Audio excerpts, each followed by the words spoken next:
Hello everyone, and welcome back to my channel. This is Rosh from She Rewrites, formerly known as the Poor Millennial Mom.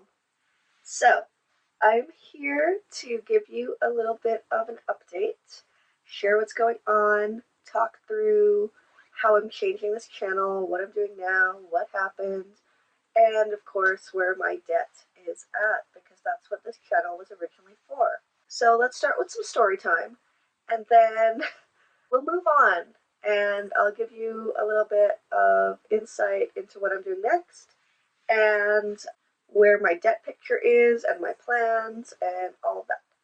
So, story time. Okay, where to start? My former partner and I were together for 8 years. We got together in 2017, and then in 2020. Anyway, so that was July 2020, and then I started this channel in December. And when he moved in, he was sick. We knew he was sick. We didn't know how sick. And after a while, it became increasingly clear that he was terminal. The disease that he has does not have a cure. There are treatments, but regardless, it is terminal, and most people pass between 5 to 10 years of diagnosis.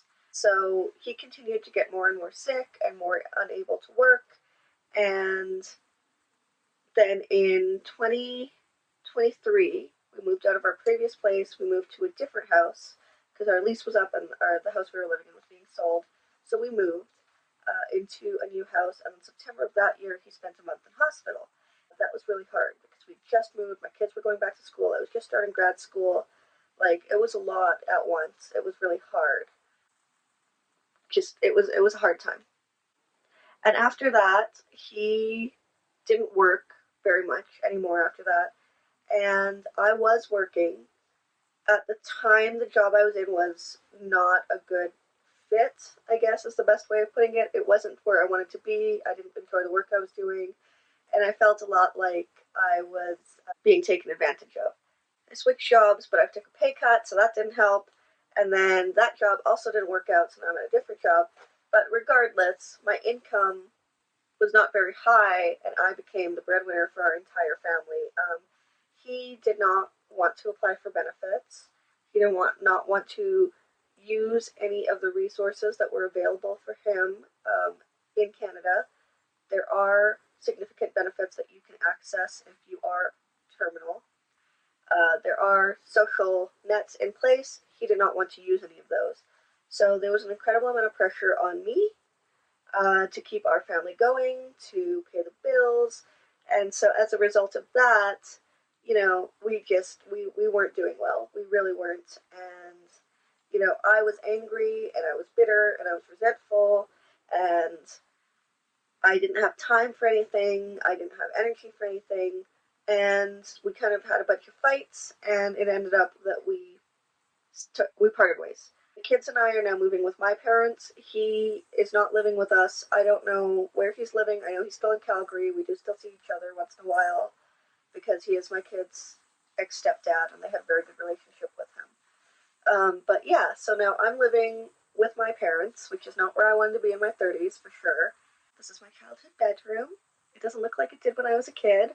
There's way more books and a lot more beer, but but yeah, so that's kind of a very brief story time. I took 2025 off of my degree. I took a leave of absence for caregiving reasons. And so I will go back in January, which pushes my graduation, but that's okay, because I'll get there. But yeah, so I am working full-time. I'm working part-time. I go back to school in January, and it's just kind of been a journey. It's been a little bit of a disaster. It's been really hard emotionally. It's been really hard mentally. I'm struggling a lot to see that relationship end and to kind of come to terms with where my life is right now, which I guess is a great segue into my next chapter, if that's what we want to call it. So one of the things that I really, really want to do is take more time for myself. I've spent a lot of time giving to others, taking care of others, making sure that they had what they needed, but as a result, I've neglected a lot of me. I've neglected health, I've neglected my mental health. Apparently I can't say the word neglected, but whatever. So I've neglected my physical health, I've neglected my mental health, I've neglected friendships, and I don't really know who I am right now. And I'm struggling a lot with that sense of identity, and trying to understand who I am, where I am, what I am. So I have decided to challenge myself to complete 35 goals for myself before the age of 35. Now I'm 32 this year. That means that I have about 2.5 years to get through some of these goals. And you know what? Some of them are easy, some of them are not so easy. So, like, get out of debt. We'll see. Well, okay, get out of consumer debt. Okay, like that's one of my goals. But then another one is finish my master's degree and apply for a PhD, lose weight, read 35 nonfiction books. So, like, some of those, I could probably finish those in a year. Some of those are going to be a bit of a slug. But the point of it is for me to figure out, who I am, to really, really do things for me, to really get back in touch with myself. And I hope that if you're also going through a journey of identity, that you want to share your goals and follow along here, because there will be a lot. I'm going to try and post updates at least once a month, but I'm hoping for more like every 2 weeks, depending on my schedule. I do still work at the theater, and then my full-time job is also in the arts. So that means sometimes I am super, super busy, and sometimes I am not. So it really varies. I'm going to try and do my best, though. And at the same time, what I'm going to do is keep up with tracking my debt and my budget and my savings, because another one of my goals is to save up for a home down payment. That's why we're living with my parents, is because I do pay them rent, but not a lot, which gives me more space to save money and actually save up for a down payment, which is something I couldn't do before. So, speaking of debt, you want to know the number? I'm sure you want to know the number. It's not a great number. I don't like the number. So at the beginning of beginning of July, I had around $40,000 of consumer debt. That included three credit cards, and my student line of credit. Now, I know previously I've also included my student loans in those amounts. I am not doing that right now because my student loans are all in repayment assistance, so I don't actually have a payment for them. And after 5 years of being on repayment assistance, those loans then convert to a loan that is slowly paid off by the federal and provincial governments. In my case, I am hoping to not get to that point, but for now, we're going to ignore my student loans in terms of total debt load. So, I'm being very round here because I don't have the numbers directly in front of me, so I'm going to round to the closest number. So, $22,850 on my student line of credit. So this is what I was using for grad school, but it is also what I was dipping into to pay bills. I just wasn't making enough money to pay the bills, and so there would be bills that needed to be paid, like the utility bill. Obviously, we can't be allowed without electricity when my partner required home oxygen, and he had 2 big oxygen concentrators. So things like that. So that's tricky. It's a big amount. The interest rate on that one is 8.5 right now, I believe. It fluctuates. It's not a fixed rate, but it's better than the 10% it was last year, so I guess I'll take it. On that one right now, I'm just paying interest. I'm not actually making any dent in the principal. We've got Tangerine credit card, which I actually paid off and closed, so that one is completely zeroed out as of August. We've got the Scotiabank credit card, which he was an authorized user on, and he used it quite a bit but wasn't making payments, and I didn't realize. And so that one was in arrears, but I've got it down now. So that I think is sitting at $2,200 with a minimum payment of about $60 a month.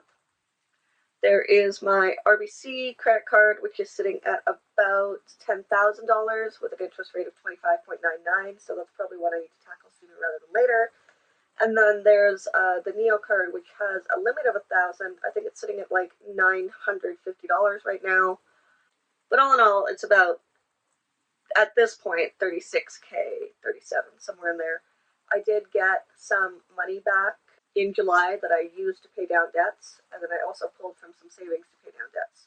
So my car was totaled right before we moved out.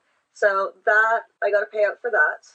And then the return of my damage deposit. So that was all in all about $4,000 that I used to catch up on minimum payments, make extra payments on credit cards, and all of that. So yeah, it's not great.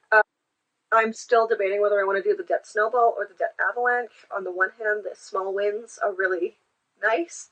On the other hand, the interest rate on that RBC Visa is insane, and I don't like it. So we might just see. I might flip flop back and forth. My goal is just to pay off the debt, and as long as I get the debt paid off, then I don't really, whatever. I would like to know if you guys still want to see the monthly debt pay downs, like the debt updates, and if you want to see the monthly budgets, I'm happy to keep doing that. It'll probably help keep me on track. But other than that, that's kind of it for me. This is a very quick update on what's been going on, the fact that I'm back. Hey y'all, I'm back. Kind of what I'm planning next. Stay tuned for another video in the next couple of weeks on kind of me breaking down these 35 goals I have and how I'm planning on achieving them. That'll be a bit of a longer video. And then I'll also do a September budget for you guys if you'd like, just so you can kind of see where my income is and where it's going. I don't make enough. I work in the arts, so the budget's not great. I really, really do need a new job, but baby steps, right? Anyways, thank you so much for watching. Thank you for staying to the very end here. It really helps. I am so excited to be back, to be making these videos, to be sharing my story, and I hope that you enjoy it as well. Thanks again, and I will see you very, very soon. Bye!